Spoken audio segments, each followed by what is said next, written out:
Di sekitar Syam, bersama istri dan anak-anaknya, Ayub alaihissalam adalah seorang nabi yang sangat kaya raya. Beliau memiliki lahan pertanian yang luas dan hewan ternak yang banyak. Dengan semua harta benda yang dimilikinya, Nabi Ayub tidak lupa bersyukur kepada Allah Subhanahu wa Ta'ala. Beliau selalu mempergunakan hartanya untuk kebaikan, seperti bersedekah dan memberikan pekerjaan kepada orang yang membutuhkan. 20 tahun berlalu. Allah memberikan cobaan kepada Nabi Ayub. Pertama, semua tanaman dan hewan ternaknya mati terserang penyakit. Tidak ada satupun yang tersisa. Meskipun begitu, Nabi Ayub tetap bersyukur kepada Allah dan lebih rajin beribadah. Berikutnya, anak-anak Nabi Ayub yang berjumlah 12 orang meninggal dunia. Nabi Ayub merasa sedih ditinggalkan anak-anaknya. Namun, beliau tetap bersyukur dan makin menambah keimanannya kepada Allah sembari menghibur istrinya. Pada suatu hari berikutnya, ketika bangun tidur, tiba-tiba seluruh tubuh Nabi Ayub dipenuhi luka yang tidak sedap dipandang mata. Meskipun begitu, beliau tetap bersyukur dan pasrah kepada Allah. Beliau pun berdoa.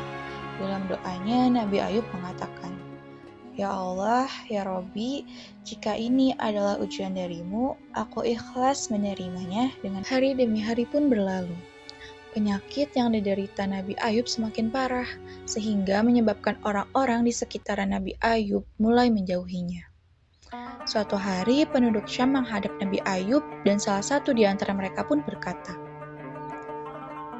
"Wahai Ayub, pergilah kau bersama istrimu dari negeri ini, setidaknya agar kami tidak khawatir akan tertular penyakitmu." 18 tahun pun berlalu. Nabi Ayub semakin bertambah usia dan mulai kesulitan dalam beraktivitas. Selain disebabkan karena usia, juga karena penyakit Nabi Ayub yang tak kunjung sembuh. Meskipun Nabi Ayub sedang mendapat cobaan, setiap harinya Nabi Ayub tetap selalu bersabar dan berikhtiar. Sampai suatu hari Nabi Ayub diberi cobaan lagi dengan habisnya semua harta Nabi Ayub. Hal itu membuat Nabi Ayub dan istrinya hidup serba kekurangan. Meskipun begitu, Rahmah sang istri sangat setia mendampingi beliau. Setelah Nabi Ayub menyelesaikan doanya, seketika itu terdengar suara dari langit, seperti yang disebutkan dalam Al-Quran surat Shad ayat 42. Auzubillahiminasyaitonirrajim. Bismillahirrahmanirrahim. Arqad birislik haza muktasalum baridun wa syarab, yang artinya Allah berfirman, "Hantamkanlah kakimu, inilah air yang sejuk untuk mandi dan untuk minum."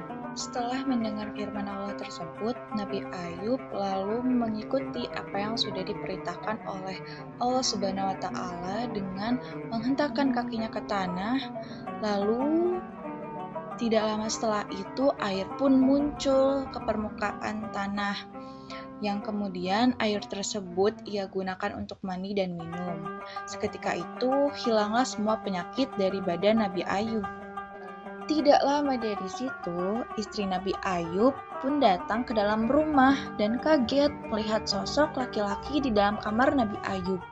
Seketika itu, istrinya pun berucap pada sosok laki-laki yang tengah ia lihat.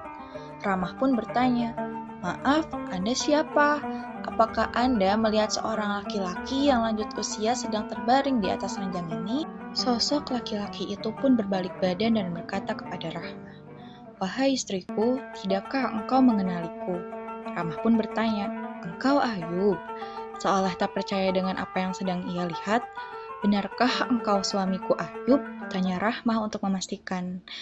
Lalu pria itu pun menjawab, "Benar wahai istriku, aku Ayub suamimu. Allah telah menyembuhkan penyakitku dan telah mengembalikan parasku seperti saat muda dulu." Mendengar hal itu pun, Rahmah sangat senang dan berterima kasih kepada Allah Subhanahu wa Ta'ala, serta merasa syukur yang sangat nikmat. Keesokan harinya, berita tentang kesembuhan Nabi Ayub sampai ke telinga orang-orang. Mereka beramai-ramai mendatangi kediaman Nabi Ayub dengan membawakan berbagai macam hadiah. Kemudian Allah memberikan kekayaan hingga 2 kali lipat dari harta yang dulu dimilikinya. Selanjutnya, Allah memberi rizki kepada Nabi Ayub. Kemudian istrinya pun hamil anak kembar selama beberapa kali. Demikianlah kisah Nabi Ayub alaihissalam yang diberi ujian bertubi-tubi oleh Allah Subhanahu wa taala. Hikmah yang dapat kita ambil dari kisah ini adalah kesabaran yang kita tanam akan berbuah nikmat.